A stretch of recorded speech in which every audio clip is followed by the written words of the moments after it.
आप बोलते हो कि आपको 9 to 5 जॉब नहीं करना, अब आप ट्रेडिंग को 9 to 5 कर रहे हो, क्या डिफरेंस हो गया यार? It's the same thing. आपने ट्रेडिंग शुरू किया था सो दैट आप फ्रीडम लेकर आओ जिंदगी में। आप 9 to 5 से दूर रहोगे और फ्रीडम की तरफ जाओगे। अब ट्रेडर्स को देख रहा हूँ मैं भाई, सुबह से लेकर शाम तक लगे हुए चार्ट पे। क्या कर रहा है?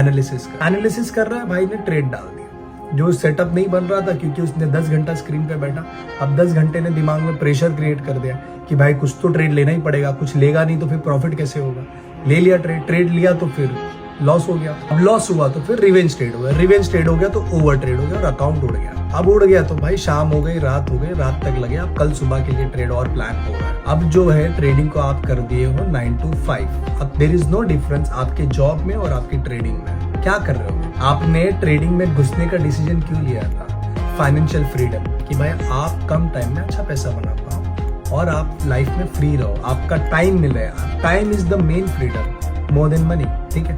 अब आप क्या कर रहे हो? टाइम भी पूरा दे दे रहे हो, पैसा भी दे दे रहे हो, तो फ्रीडम कहाँ है भाई? सोचो इस बारे में। अपनी ट्रेडिंग को 9 to 5 मत बनाओ। ट्रेडिंग होता है मुश्किल से 1 से 2 घंटा बस, वो भी एनालिसिस होता है। आपका ट्रेड चलता है 15-20 मिनट। जितनी भी प्रोफेशनल ट्रेडर्स को देखोगे 1 से 2 घंटा मार्केट को देते हैं।